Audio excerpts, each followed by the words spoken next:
네, 반갑습니다. 오늘은 원치아 돈킬 사주 두 번째, 원래 사주를 보는 방법. 원래 사주를 보는 방법을 할 텐데, 원래라는 이 원래가 언제냐? 어, 음, 뭐, 조선시대? 조선시대 와서 일제시대 직전, 그리고, 그러니까 식민지가 되기 직전, 이 정도? 그러니까 그리고 또 사실은 식민지를 지나면서 한국의 사주명리학은 그 아부테산의 영향으로 아주 많은 그, 변동이 있었죠. 그러니까 한 30년 동안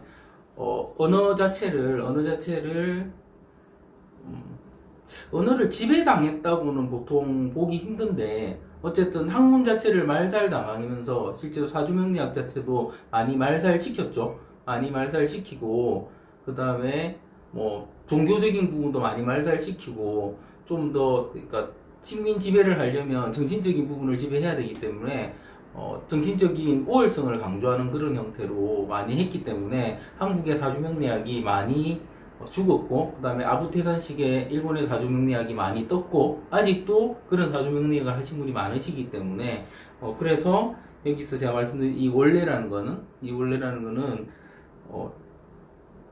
그러니까 한국에서 또는 중국에서 중국도 문화혁명을 지나면서 사주명리학이 다 죽었죠. 그래서 원래라는 이 원래의 의미 자체는 한 조선시대 정도 그때 사주를 보는 방법. 그러니까 현대에 맞추어서 사주를 보는 그러니까 제가 보라고 말씀을 많이 드리는데 변화에 따라서 그렇게 봐야 된다고 많이 말씀드렸지만 현대에 본다고 하더라도 그 보는 틀 자체는 어떻다? 원래 사주를 보는 방식으로 봐야 된다는 거죠. 그렇죠? 원래 사주를 보는 방식으로 변화를 인정하고 어떻게 변했는지 확인하면서 그에 맞춰서 사주를 보는 것이 그러니까 지금 그전에는 삼명학이었고 이제 자평학이었고 그다음에 지금 자평학으로 계속 보고 있는 거잖아요. 일주 중심에 이 일주 중심을 보는 사주 보는 방법 자체가 변하지는 않았지만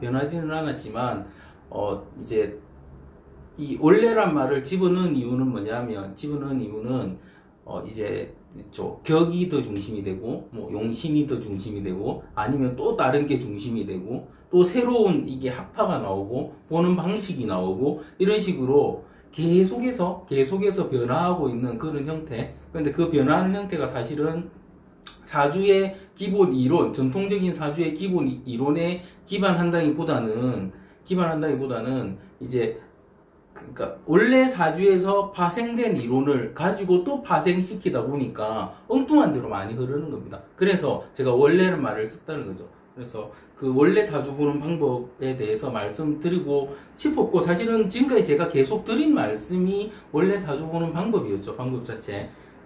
그렇습니다. 제가 이걸 쭉 보니까 그 사주 강의에서 그때 뭐 했던 말들이 반복되는 것도 있을 수 있을 것 같습니다.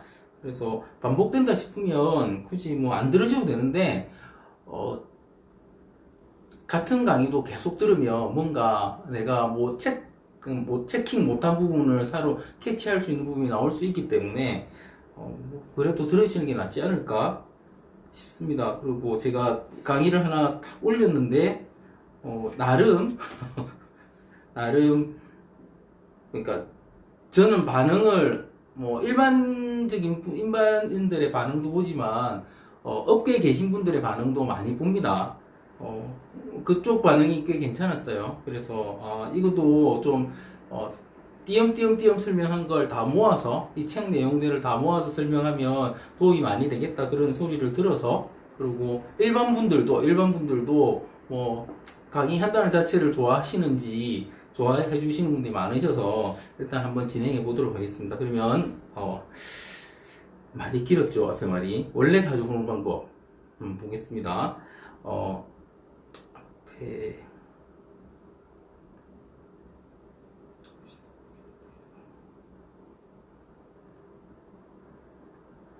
두 번째 그 첫 단락 마지막 줄을부터 읽으면 되겠네요. 이 글은 현직에서 철학관이나 점집을 운영하는 분들이나 사주명리학을 공부하는 분들도 꼭 좀 읽으셨으면 한다. 이유는 찾아와서들 사주명리학의 기초 이론으로 필자를 너무 괴롭히시기 때문이다. 지금도 제 유튜브에 댓글 보면 제가 강의에서 무슨 뭔가 아주 기초적인 걸 못 외우는 것 같다. 그래가지고 토 다지는 분들이 꼭 계세요. 그런데 그러니까 기초적인 입장에서는 그런 게 중요하겠지만 실제로 사주를 막 보는 입장에서는 제가 변용이라는 말을 앞에 그 사주 강의에서 드린 적이 있는데 하나도 중요하지 않습니다. 실제로 제가 말씀드렸죠. 어떨 때는 충형, 파해, 신살 이런 거 하나도 안 봐도 볼 수 있고 지장간, 공망 하나도 안 봐도 사주 보는 데는 전혀 지장이 없다고 말씀드렸죠. 왜 그러냐면 그냥 간지 하나만 보면 그 간지만 가지고 그 간지가 어떤 인자들을 다 품고 있는지가 다 떠올라야 되겠다. 그러니까 사주 강의 책을 다 읽으시면 그냥 자를 보면 자에 관한 모든 게 다 떠올라야 되고 축을 보면 축에 관한 모든 게 다 떠올라야 되고 그러면 다 떠오르면 그 떠오르는 것 자체가 그 안에 합형충파에 다 들어있는 거고요. 신살 다 들어있는 거고 다른 인자들도 다 들어있는 겁니다. 그렇게 다 된 상태에서 굳이 기초적인 이론을 달달 볶아해가지고 그거를 불러내서 이것 때문에 이렇다 말하는 거는 무의미하다는 거죠. 실제로 그렇습니다. 제가 이런 설명을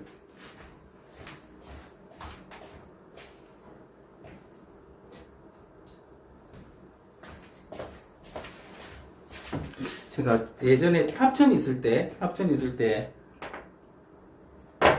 그때도 그 소위 말하는 도사님들이 자칭 도사죠. 제가 보기에는 한 중등, 고등 정도 되시는 분들이 와가지고 막 말씀을 하시는데 제가 그분한테 이런 예를 한번 들은 적이 있습니다. 그때 저희 애가 그 그림 그리는 같은 걸 워낙 좋아해가지고 저희 집에는 항상 그림 그리는 도구, 물감부터 해서 아주 흔한데 그냥 안 쓰는 물감이 있어서 A4지에다가 빨강색을 짰어요. 파란색도 짜고요. 그 다음에 노란색도 짰습니다. 그죠? 그리고 흰색도 짰어요. 흰색도 이렇게 짰습니다. 그분한테 물었어요. 제가 70대 분한테 이거 뭔 색깔입니까? 빨간색. 이건 무슨 색깔입니까? 파란색. 이건 무슨 색깔입니까? 흰색. 이건 무슨 색깔입니까? 노란색. 그렇게 말을 해요. 제가 이렇게 한번 하고 이렇게 한번 하고요. 이렇게 한번 돌렸어요. 손으로는 안 했습니다. 붓 뒤쪽으로 이렇게 돌렸습니다. 그러면 어떻게 되냐면 이거 그림하고 비슷하게 노란색이 여기 남아있고요. 진하게 노란색 남아있는 부분이 있고 이렇게 갔으니까 흰색하고 노란색 섞인 부분이 있을 것이고 노란색하고 빨간 부분 섞인 부분이 있을 것이고 빨간색하고 파란색하고 섞인 부분이 있을 것이고 이렇게 했으니까 노란색 파란색 섞인 부분이 여기 있을 것이고 이렇습니다. 그죠? 이걸 가지고 이거 무슨 색입니까? 다시 물었어요. 노란색. 이거 무슨 색입니까? 빨간색. 이거 무슨 색입니까? 파란색. 이거 무슨 색입니까? 흰색. 아직 남아있죠? 제가 이걸 들고 저희 집이 이렇게 생겼었어요. 집이 여기 있고 이게 끝에 담벼락이 있고요. 이쪽에 창고 있고 이쪽에 황토방이 있었고 나무 있었고 있는데 제가 이분을 여기 앉혀두고 이 끝에 한 20m 정도 되나? 20m 가가지고 물었어요. 이거 무슨 색깔입니까? 무슨 색깔입니까? 눈이 나빠서 안 보인대요. 제가 이 짓을 왜 했냐면 그분이 저한테 물은 게 간지만 가지고 제가 다 볼 수 있다고 하고 간지만 가지고 다 할 수 있다고 하니까 이분이 어떻게 간지만 가지고 다 되느냐? 간지만 가지고는 안 된다. 그리고 간지 그게 가지고 있는 의미가 얼마나 단순한데 그것만 가지고 되느냐? 이렇게 말씀을 하시더라고요. 그래서 제가 이렇게 했어요. 봐라, 노란색이 옆에 빨간색이 있고 이렇게 섞으니까 파란 흰색 있고 섞으니까 노란색이 이렇게 변색이 되지 않느냐? 변색이 그리고 이게 내가 빨간색인지 아니까 빨간색이 하는데 계속 섞으면 얘가 빨간색인지 모를 수 있지 않느냐. 사람이라는 게 똑같은 간지를 가지고 태어났는데 막 살다 보고 운하고 빗대 보면 빨간색이 파란색으로 보일 수도 있고 파란색이 빨간색으로 보일 수도 있고 그렇게 되는 거 아니냐. 그게 그렇게 된 것까지 읽을 수 있어야 사주 보는 거 아니냐. 그렇게 말을 하니까 그분이 아 하면서 그냥 갔어요. 이게 여러분한테 어려울 수도 있고 안 어려울 수도 있는데 이게 변형이라는 거예요. 이게 파란색인데 빨간색처럼 보일 수도 있는 거고 흰색처럼 보일 수도 있는 거고 그죠? 이걸 거꾸로 말하면 뭐냐면 우리가 그냥 사주팔자를 그냥 적어 놓으면 사주팔자는 그냥 그대로잖아요. 그대로인데 그 사람의 운에 빗대서 대운에 빗대서 세운에 빗대서 플러스해서 그 사람이 살아온 과정에 빗대서 보면 빨간색을 노란색으로 읽어야 될 때도 있고요. 빨간색을 검은색으로 읽어야 될 때도 있습니다. 그리고 그렇게 읽어야지 그 사람의 사주를 볼 수 있는 거예요. 그렇게 변형되는 과정이 어디서 나온다? 다시 말하면 음양, 오행, 22간지. 여기서 나오는 겁니다. 여기서. 적어 읽는 연습을 해야 된다는 거예요. 그게 변형이라는 겁니다. 그러니까 분명히 관이 적었는데 관 얘기 한 번도 안 하고 제 얘기만 하다가 끝날 수도 있는 거고요. 분명히 제가 있는데 제 얘기 한 번 안 하고 인 얘기만 하고 끝날 수도 있는 겁니다.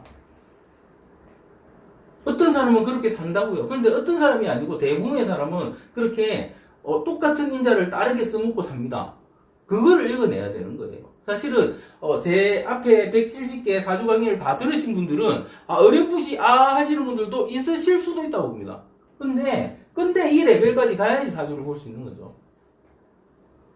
그렇죠? 그런데 이 레벨을 안 가고 얘의 음양이 뭔지 오행이 뭔지 간지가 뭔지 이거 전혀 안 보고 여기서 충이 뭐네 형이 뭐네 그죠?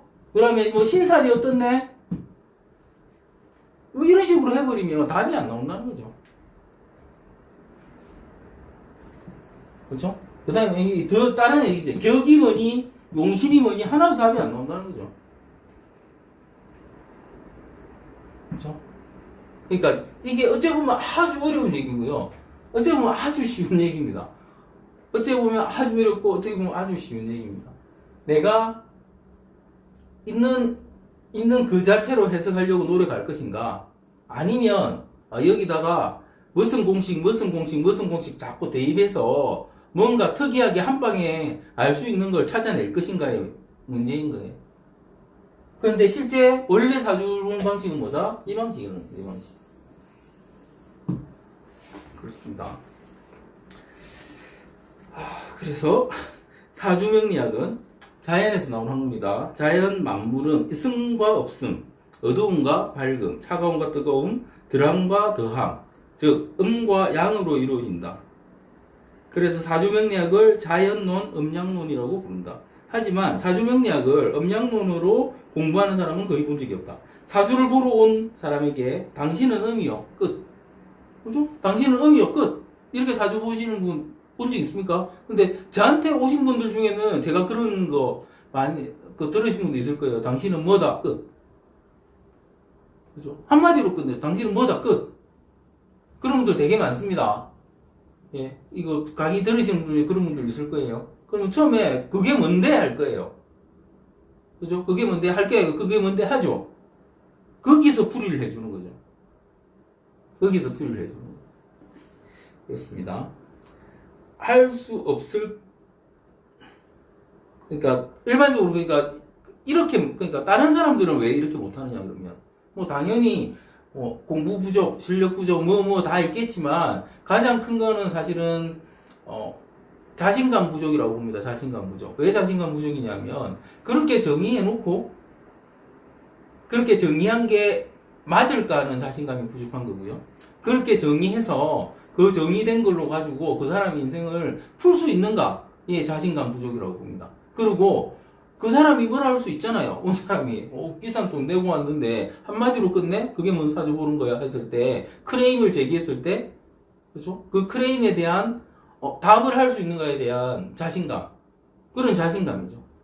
자신 있는 사람이 이렇게만 봐도 보는 거고, 당연히 만족도는 더 높죠. 왜냐하면 쉬우니까, 단순하니까. 그리고 그 사람한테 더 잘 맞으니까. 그리고 그 사람이, 사주를 본 사람이 그에 맞춰서 행동하면 어떻다? 그 사람의 인생이 바뀌기 때문에. 더 잘 맞는데도 불구하고 그렇게 못하는 거예요. 자꾸 뭔가 있어야 될 것 같고, 자꾸 뭐 없는 신사도 말해줘야 될 것 같고, 없는 공망도 말해줘야 될 것 같고, 뭔가 자꾸 해줘야 될 것 같은 그런 걸 자꾸 한다는 말은 뭐냐면은 사주를 봐주는 사람이 실력이 없다는 겁니다. 실력이 있는데 왜 쓸데없는 걸 해요? 하나면 끝이 있는데. 그렇습니다. 그래서 사주보러 온 사람에게 당신은 음이요 끝, 당신은 양이요 끝 할 수 없을 것이기 때문에 되도록 말해줄 거리가 많은 것 같은 것에 대한 공부에 치중하게 된다. 일반적으로 사주를 보시는 분들이 그렇다는 거죠. 그것이 오행, 삼합, 방합, 이합, 천간합, 지장간합, 천간충, 지지충, 삼, 형, 파, 해, 격, 용신, 기신, 기신, 신사, 공망, 생각 등의 이론이다. 이거보다 더 많죠. 훨씬 더 많죠. 그리고 이제는 사주명리학이 없는 이론도 막 갖다 붙이죠. 주역 이론도 갖다 붙이고 그 외 이론도 갖다 붙이고 막 갖다 붙입니다. 그래가지고 뭔가 있는 것처럼 자꾸 말을 만들어냅니다. 앞에 앉아있는 사람이 어렵고 모르겠으면 그냥 대충 넘어갈 줄 알고 그렇게 말을 하는 거죠. 그리고 대부분 그렇게 넘어가기 때문에 그렇게 말을 하는 건데 결국은 뭐다? 자기 나 바보요 하는 겁니다. 사실은. 그리고 이것을 두고 이게 이루어지니 안 이루어지니, 그러니까 합이 성립되니 무슨 격이니 신강이니 신약이니 이런 걸 말하는 겁니다. 그걸 가지고 자기들끼리 막 싸워요. 공부하는 사람들끼리.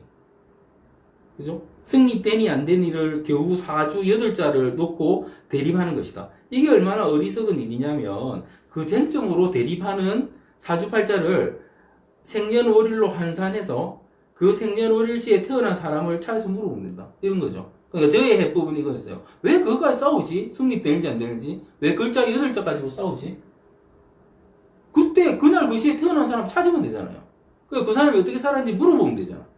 미래는 못 물어봐도 과거는 물어볼 수 있잖아요. 내가 남의 사주를 봐준다는 말은 내 실력이 있어서 남의 사주를 봐줄 수 있다는 말이죠. 그 사람의 생년일시를 들으면. 그런데 내가 사주를 못 봐주는 상태라면 그 사람이 그렇게 해도 그 사람이 어떻게 살았는지 알 수 있어야 되잖아요. 아는 방법은 뭐다? 그 사람 생년월일시 내가 궁금한 사주팔자의 그거를 연으로 환산하면 되잖아요.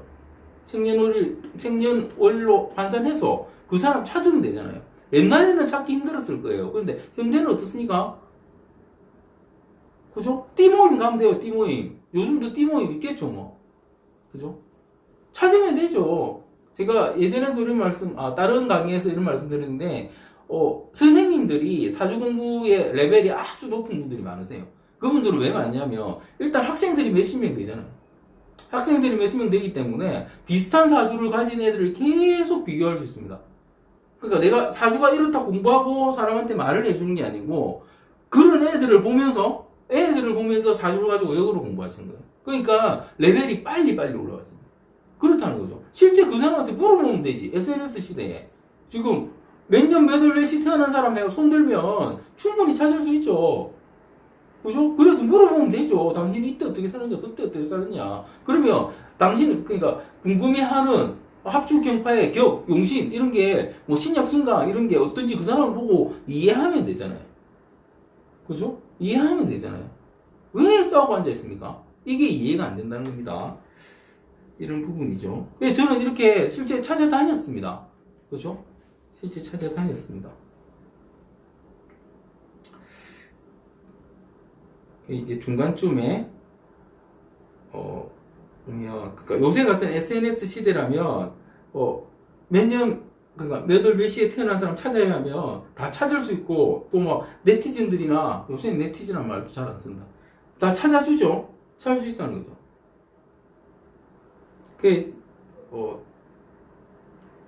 요즘 유행하는 말 중에 이 글을 적은 지가 좀 됐습니다. 한 7, 8년 됐을 겁니다. 네, 책으로 사랑을 배웠어요. 근데 요즘 아직도 이런 분들이 있겠죠. 책으로 사랑을 배웠어라는 말이 있다. 이성을 만나서 직접 커뮤니케이션하는 과정을 여러 사람을 대상으로 반복해야 하는 사랑의 기술을 책만 보고 달달 외우는 사람이 실제 이성을 만나면 아무것도 제대로 못하기에 놀리는 말이다. 그렇죠? 책으로 사랑을 배웠어요. 놀리는 말이죠. 그런데 대부분의 사주명리학을 공부하는 사람들이 이러고 있는 것이다. 그러니까 책으로만 사주를 공부하고 있는 겁니다. 책으로만. 그죠? 그게 그 책이 맞는지 안 맞는지도 모르면서 책으로만 사주를 공부하고 있는 거죠. 필자는 사주명리학을 이렇게 공부했다. 어떤 사주팔자를 펼쳐서 그 사주팔자에서 합이 승립한다면 언제 승립하는지, 언제 승립하는 건지 사주명리학 고수에게 물어 다니지 않고 PC통신 동호회, 이건 한 30년 전이죠. 동호회에 해당 사주팔자 띠모임에 가입했다. 아무나 가입할 수 있잖아요. 저는 집띠인데 다른 띠 모임에 가입하는 거죠. 아, 내가 소띠가 궁금해? 말띠가 궁금해? 그럼 가입하는 겁니다. 그래서 보는 거예요. 거기 가서 찾으면 큰 모임 가면은 거의 다 나옵니다. 10 빼고는 거의 다 맞춰서 나와요. 시도 같은 애들 나오고 이럽니다. 그건 보는 거죠. 그 사람들이 어떤지, 뭐 하고 사는지 이렇게 관찰하는 겁니다. 이래서 이런 걸 통해서 그러한 과정을 거치면서 내린 결론은 오행, 합, 충, 형, 파, 해, 격, 용신, 희신, 기신, 신사, 공강, 생극, 생재, 시비운성 등의 이론은 사주를 보는데 크게 중요하지 않다는 것이다. 그런 게 있어도 작용력이 있을 수도 있고 없을 수도 있기 때문에 그렇다. 그러니까 어떤 사람 작용하고 어떤 사람 작용 안 한다는 거죠. 그러면 어떨 때 작용하는지 그거조차도 물어볼 수 있고, 그죠? 구조를 보면 알 수 있습니다. 근데 그걸 떠나서 작용하든 안 하든 그냥 이 기존에 나와 있는 이런 걸로는 잘 모른다는 거죠, 사실은. 그죠? 그러니까 사실은 제가 여기 오행까지 넣어놨는데, 이건 뭐냐면 음양을 무시한 오행입니다. 합 자체도 뭐냐면 음양 오행을 무시한 합을 말씀드리는 겁니다. 그렇고요. 이걸 사용하지 않는다는 말이 아니고 어떨 때 작용해야 하는지 알아야 써먹을 수 있다는 말이다. 필자가 이렇게 말하면 그럼 넌 저런 거 다 안 중요한데 사주를 어떻게 보느냐? 너는 어떻게 저것들이 작용할 때를 아느냐고 묻는다. 이미 말했다.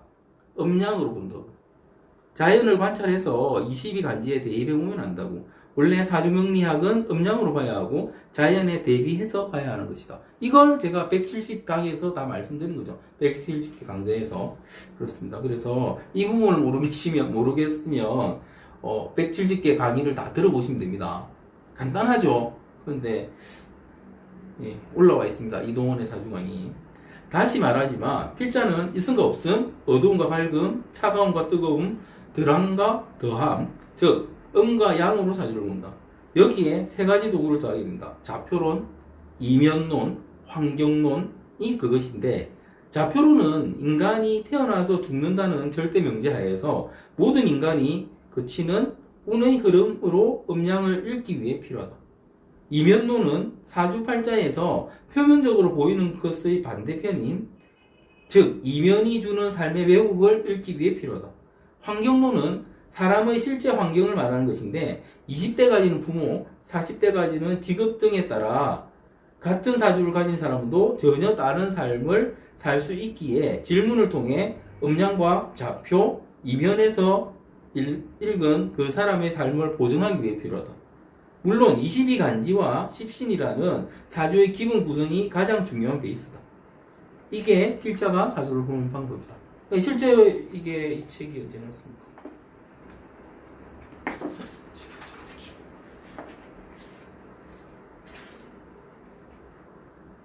이 책이 2016년도에 나왔고, 그리고 사실 이 글 자체는 그 보면 한 10년 전에 적은 글이네요, 그죠? 그러니까 10년 전에도 저는 이 말을 하고 있었고, 그죠? 이렇게 보라고 말씀드리고 있었죠. 이미 제 블로그나 이런 데 올라가 있는 글들이고, 아니면 그 이전에 다른 사실은 그 훨씬 이전에 적었을 수도 있다고 봅니다. 제가 앞에 있던 글들을 블로그로, 그러니까 제가 원래 쓰던 이 네이트 쪽에 블로그가 없어지면서 지금 티스토리로 옮긴 거라서 거의 10년 이전, 그러니까 그러니까 이렇게도 생각할 수 있죠. 어떻게 생각하냐면 제가 이 말을 해놓고 이게 틀려서 바꿀 수도 있지 않았나 이렇게 생각하실 수도 있죠. 그리고 너무 짧으면 아직 바꿀 시간도 없지 않았나 이렇게 생각하실 수도 있는데, 실제로 10년 훨씬 더 전부터 저는 이렇게 누군가 알려달라고 하면 알려드리고 있었고, 사실은 이게 10년 전이 아니죠. 제가 사주를 제일 처음에 배울 때부터 이렇게 배운 거죠. 그죠? 이렇게 공부한 거죠. 그죠? 그 공부한 게, 근 30년을 계속 공부해왔고, 이 방식으로 보니까 어떻더라? 일반적인 소위 말하는 뭐, 용신이 어떻고, 격이 어떻고 해서 보는 것보다 훨씬 더 정확하더라고요. 그렇습니다. 그리고 요즘 한 근 10년 전? 10년도 안 됐나요? 부터 이제 간지를 중시해야 된다 이런 게 또 바람이 불기 시작했습니다. 이게 바람이죠. 왜냐하면 안 되는 게 눈에 보이면 새로운 걸 찾아다니는 것이고 새로 이렇게 보는 시대가 온 거예요, 사실은. 그래서 요즘은 간지를 중시하는 분들이 많다고 들었습니다. 이 거기에는 제가 올린 글들도 영향이 있다고 봅니다. 그죠? 그렇고요. 그 다음에 생년월일을 넣어서 사주팔자를 뽑으면 수십 개의 삶의 시나리오가 펼쳐진다. 그러니까 똑같은 사주가 똑같이 한날 한시에 나도 다르게 산다고 했죠. 실제로 한날 한시에 태어난 사람이 몇 명?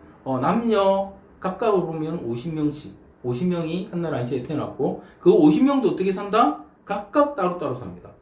그렇죠? 그래서 그 사람이 똑같은 사주인데 어떤 변곡점에서 어떤 결정을 했는지를 그러니까 사주를 보시다 보면 그 사람의 변곡점이 보이게 됩니다. 그 변곡점을 보는 가장 좋은 방법은 음양이 변할 때죠. 음양이 변하는 걸 보고 그 음양 변화 시점에서 그 사람이 어떻게 변했는지를 한두 가지만 확인하시면 미래도 그 사람의 판단은 그 한두 가지를 따를 것이다. 이렇게 보면 맞습니다. 그냥 맞아가는 거죠. 그 말이 이 말입니다. 그때 그 분기점이 될 수 있는 몇 가지 질문을 통해 그중 어떤 시나리오의 삶을 살고 있는지를 찾아내고 그 시나리오를 알려주면 사주를 다 본 것이다. 사실 그 시간은 5분 이내다. 그러니까 사주 보는 데는 시간이 오래 걸리지 않습니다. 사실은 뭐 사주 딱 요즘은 앱으로 그러니까 만세력 앱으로 생년월일시만 넣으면 바로 뜨기 때문에 뜨면 바로 알죠. 그냥 이때 어땠네 이때 어땠네 하면 그렇다면 나중에 어떻게 살겠네요. 그럼 5분도 안 걸리죠. 사실은 많이 걸려도 5분 이내라는 겁니다. 그래서 실제 사주를 보는 시간은 5분이 채 걸리지 않는다. 그런데 대부분의 사람은 자신의 삶을 알려줬는데도 계속해서 뭘 말해달라고 한다. 책으로만 사주를 공부한 사람들이 책 읽고 읽어주는 죽은 사람의 사주나 이 죽은 사람의 사주란 뜻이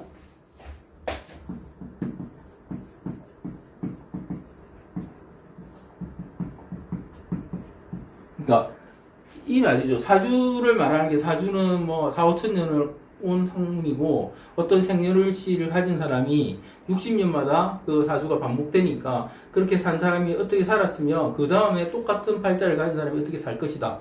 그러면 앞에 있는 데이터는 이미 죽은 사람이잖아요.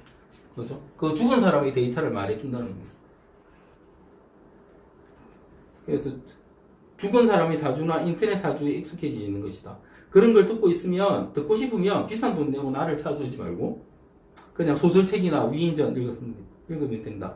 어차피 남의 말을 듣고 싶단 말이다. 그러니까 자꾸 사주를 보러 오셔가지고 남의 이야기를 물어요. 그러니까 남의 무용담처럼 나도 그렇게 될 수 없는가? 그런 걸 자꾸 묻는데 자기 삶은 자기가 살아가는 거죠. 물을 이유가 없죠, 사실은. 내가 뭘 하려고 하는데 어떻게 되겠냐를 물어야 되는데 자꾸 내가 어떻게 되겠냐를 자꾸 물어요. 모르죠. 나도 당신이 어떻게 될지는. 당신이 뭘 하고 싶은지를 문제고 하고 싶은 게 없으면 당신이 할 수 있는 게 이런 게 있다고 말해줄 수 있는 거죠. 그죠? 어떻게 될지 모르죠. 안 하는데 뭘 아무리 좋은 차가 있어도 아무리 좋은 배가 있어도 아무리 좋은 사주가 있어도 대놓으면 그만이잖아요. 운행 안 하면 끝나는 건데. 그러니까 뭘 하고 싶은지에 따라 달라지는 거죠. 그러면 이렇게 물어볼 수도 있겠죠. 사주에 따라서 하고 싶은 게 있는 거 아니냐? 그렇습니다. 그런데 어떤 게 있다? 현대사회는 혼자 사는 게 아니잖아요. 정말 자기가 하고 싶은 대로 다 하고 사는 그런 사주는 아주 일부고요. 대부분의 사주는 그냥 평범해요. 평범하기 때문에 그 평범한 사주가 내가 하고 싶은 걸 하고 사는 게 아니고 남들이 뭐 하는지 보고 나도 뭐 해야지 이렇게 한다고요. 그러니까 사주대로 흘러가기 참 힘듭니다. 이것도 다 뭐다? 인구가 너무 많아져서 생기는 거죠, 사실. 인구가 너무 많아져서. 그렇습니다. 그래서 어차피 남의 삶을 필자의 상담에서 5분 후의 과정은 반복 설명 설득이다. 그죠? 하게 해야죠. 아, 당신이 이러니까 당신이 이렇게 해야 된다. 당신이 봐라, 과거에 이렇게 살았다, 얘가. 그러니까 미래도 이렇게 살아야 된다. 당신 봐, 이런 게 제일 좋게 생각되잖아. 그러면 그게 맞는 직업을 가져야 잘 살 수 있어. 그 직업을 가지는 방법은 이런 게 있고, 당신 나이에 지금 이거 할 수 있고, 몇 살까지 못하면, 나이가 넘어서 그거 못하니까 그 다음에 이런 거 해야 되고, 그 다음에 이런 거 해야 되고, 이런 말을 해줘야 되는 거예요. 그렇습니다. 그래서 필자는 상담할 때 꼭 녹음하시라고 권한다. 그렇죠? 실제로 저는 몰랐는데 제가 상담을 하면서 녹음을 꼭 해야 된다고 녹음을 막 시키니까 반발이 되게 많았어요. 왜 그걸 녹음하게 해가지고 자기들한테 와서 녹음하게 만드느냐. 내가 웃으면서 그러니까 돈 내고 자기 사주 보러 왔는데 당연히 상담하는 걸 녹음 들어가지고 나중에 상담 잘못했으면 그거 들고 찾아 따지러 오게 만들고 그래가지고 제대로 살게 해야지. 그걸 왜 녹음 안 시켜주는데 제가 역으로 물었어요. 역으로. 그죠? 당연히 녹음하게 해야죠. 그래서 당신 사주는 변하지 않는, 팔자는 변하지 않잖아요. 그 팔자가 살 수 있는 방법도 변하지 않죠. 그러면 그 변하지 않는 걸 상담을 해줬으면 그걸 계속 듣게 해서 자기 사주를 캐치하게 하고, 캐치해서 내가 내 사주가 이런 게 맞췄고, 내가 지금까지 몰랐는데 내가 이런 면이 정말 있고, 내 사주에 이런 면이 강하고, 그렇다면 남의 휘둘릴 것이 아니다. 내 사주에 맞게 살아가야지 하는, 그걸 만들려면 당연히 녹음을 시켜드려야죠. 그래서 계속 들으셔야죠. 그래서 저한테 상담하고 가신 분은 올해 한 5, 6년 만에 오시는 분들이 꽤 많으셨는데, 저는 한 10년, 20년 만에 사주 보면 된다고 하죠. 한 번 봤으면 되지. 자꾸 보고 물어볼 거 없는데, 괜히, 그러니까 헤매고 싶으니까 자꾸 더 본다 이렇게 생각하는데, 그분들은 실제로 어떤 판단의 과정, 그죠? 아주 중요한 판단의 과정이 있어서 물어오신 분들인데, 그분들이 엄청나게 저를 반가워해서, 제가 놀랄 정도로, 왜 그렇게 반가워하십니까? 하시니까, 맨날 목소리만 듣다가, 만나니까 좋아서 그러신다면서 막 하세요. 그러니까 그 말은 뭐다? 그분들은 그 5, 6년을 계속 시간 날 때마다 녹음하신 거 들으면서 자기의 삶을 다져오신 거죠. 그런데 그런 분들이 다 어떻다? 잘 살고 계세요. 다 잘 살고 계십니다. 인간은 선천적으로 자기의 머릿속에 들어있는 생각을 바꾸는 것을 싫어하기 때문에 이미 자기 삶에 대해 대세적인 판단을 해놓은 사람은 자신의 생각과 반대나 자신이 원치 않는 답을 들었을 때 받아들일 수가 없다. 그러니까 상담을 해드리면 그렇다는 거죠. 그래서 자신이 원하는 답을 듣기 위해 이렇게 바꾸고 저렇게 바꾸고 끊임없이 머리 굴린 질문을 쏟아낸다. 상담할 때 실제 그렇죠. 그래서 시간이 점점 길어지는 거예요. 상담 시간이. 하지만 나의 답은 변하지 않는다. 그만큼 사주란 건 절대적인 것이기 때문이다. 그렇습니다. 많은 분들이 사주대로 사냐고 묻는다. 필자는 대답한다. 그렇다. 많은 분들이 좀 다른 삶을 살 수 없냐고 묻는다. 필자는 대답한다. 없다. 많은 분들이 자신의 삶은 왜 이러냐고 한탄한다. 필자는 대답한다. 남들도 다 그렇다. 그러니까 사람들은 남들이 어떻게 사는지 표면적인 건 아는데 실제로 저는 상담을 해보잖아요. 남들도 다 힘들어해요. 아무리 좋아 보이는 사람들도 힘든 면이 있습니다. 그 힘든 게 상식적으로 공통적으로 힘든 것이냐 아니냐의 차이는 있는데 실제로 그런 차이도 애매하잖아요. 대기업 회장들이 프로포폴 맞으러 다닌다고 그게 의도적인 그런 것 때문에 소송 당하고 하는 것도 요즘도 나오잖아요. 최고의 재벌들이 그렇잖아요. 그 사람들이 왜 그렇겠습니까? 엄청난 스트레스를 받으니까 그 사람들은 정신적으로 견디기 힘든 거겠죠. 그렇다면. 그죠? 그리고 육체적인 노동을 하시는 분들이 육체적인 노동을 너무 힘들어서 그러니까 사람인 게 정신과 육체밖에 없는데 어떤 사람은 정신적으로 아주 힘든 사람이 있고 어떤 사람은 육체적으로 아주 힘든 사람이 있는데 지금까지 우리 사회는 육체적으로 힘든 사람만 힘들다고 했었고 정신적으로 힘든 사람은 편하게 놀고 있다고 생각을 했잖아요. 그런데 점점 정신적으로 힘든 것도 힘들다고 인정하면서 거기에 대한 보완책이나 이런 게 나오고 있기 때문에 실제로 이제 남들도 다 힘든다는 걸 좀 있으면 좀 알게 될 거라고 봅니다. 그런데 그렇지 않아 보이기 때문에 남들은 멋지게 사는 것 같고 나만 힘든 것 같다는 거죠. 그리고 사람이라는 게 서로 비교를 하잖아요. 사람은 어떤 동물이다? 관의 동물이다. 명예를 중시하는 동물이다. 보이는 게 중요한 동물이다. 이래 되면은, 보이는 거는 나는 힘들어도 보이는 것도 다 멋지게 보이니까 남들은 멋져 보이고 나는 힘든 거예요. 그죠? 이 부분. 그리고 남자분들은 이걸 대부분 다 경험하셨습니다. 남들도 힘들다는 걸. 어떻게 경험했냐면, 지만 힘든 걸 경험했어요. 지만 힘든 걸. 군대 갔다 오신 분들은 자기가 근무한 데가 아무리 남들이 놀고 있는 데라도 힘들었다고 해요. 그죠? 그냥 고립 자체가 힘든 거죠, 사람이. 그런데 이제 사회에 나와서 보면, 아, 그것도 힘들었겠나 싶고, 그러니까 특히 중년 이후에 들어보면, 남들을 6개월 방해했는데 그게 뭐 힘들었느냐? 막 하다가 40 넘어서 들어보니까, 육방도 힘들었겠다. 이 육방한테는 죄송합니다. 육방분들한테 죄송한데, 정말 힘든 것 같아서 말씀드리는 거예요. 왜 힘드냐면, 집에서도 맨날 출퇴근하면서 했는데 군인 취급 못 받고, 사회에서도 크게 군인 취급 못 받고, 놀림 받고, 이게 정신적으로 얼마나 힘들겠어요. 그죠? 뭐, 가고 싶어 간 사람은 모르겠는데, 가기 싫은데도 되는 사람들은 정말 힘들었을 겁니다. 그렇다는 거죠. 그죠? 그전에는 뭐다? 군대 갔다 온 사람들은 군대가 다 힘들다고 하는데, 어떤 사람은 그게 뭐 힘들어, 그게 뭐 힘들어 하다가, 이제 사회를 쫙 경험하고 나면, 그것도 힘들었겠다 싶다는 거죠. 그렇습니다. 그래서 남들도 다 힘듭니다. 그리고 제일 마지막 줄에 있는 거는, 안 읽겠습니다. 저는 비싼 사람입니다. 이런 내용. 그래서, 두 번째, 원래 사주를 보는 방법 마치도록 하겠습니다. 이런 데는 뭐 댓글 같은 거, 질문 같은 거 있을 것도 없죠, 그죠? 그냥 읽으시고, 제가 이게 제일 중요하다고 말씀드리는 이유는 뭐냐면, 제가 어쨌든 물리학도 전공했고, 수학도 좀 했는데, 공식 아무리 외우고, 그 다음에 뭐, 이론적인 거 아무리 많이 알아도, 구술형 문제나 서술형 문제 나오면 다 틀려요. 왜 다 틀리냐면 사회 경험이 없으니까 다 틀립니다. 이런 거죠. 내가 차가 몇 킬로로 다닐 때 어떠냐 이거 수식적으로는 아주 잘 알 수 있는데 그 차가 어떤 차냐, 그죠? 그 차가 어떤 차냐. 그다음에 이런 문제를 조금만 꼬아버리면 다 틀려요, 문제를. 그건 뭐다? 현실적인 경험, 현실적인 감각이 없기 때문에 못 맞추는 거죠. 그래서 나중에는 국어 잘하는 애가 수학도 잘하고 국어 잘하는 애가 물리도 잘한다 이렇게 돼버리는 겁니다.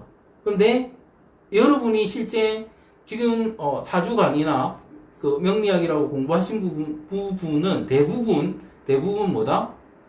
대부분 그냥 말 그대로 수학 공식이에요. 공식 정도예요. 공식.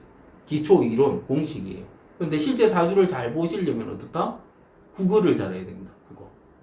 그죠? 그 말뜻을 이해를 해야 되고, 상황을 이해를 해야 되고, 이걸 어떻게 적용시킬지 이해를 해야 되고, 그런 방법이 뭐다? 제가 지금 말씀드린 이 내용이라고 봅니다. 그래서, 원샷 원킬은 사실은 그 부분 때문에 중요하다고 하는 거고요. 그리고 어느 정도 레벨이 있는 분들은 이 책 보면 미칩니다. 좋아서. 예. 왜냐면 이제 사주를 볼 수 있게 되거든요. 이 내용을 제대로 알게 되면 그렇습니다. 여러분도 강의가, 한 200페이지 정도 된다고 했죠. 200페이지 정도 되는 걸 강의로 한 3, 40개 정도 되는 것 같은데, 이거 듣고 나면 이제 사주 외적인 그 이해를 하고 나면 실제 내가 아는 지식으로 사주를 보는데 아주 편하고 능하고 적용할 만한 게 많아지고 이렇게 변할 겁니다. 그게 목표니까 한번 잘 따라와 보시기 바랍니다. 마치겠습니다.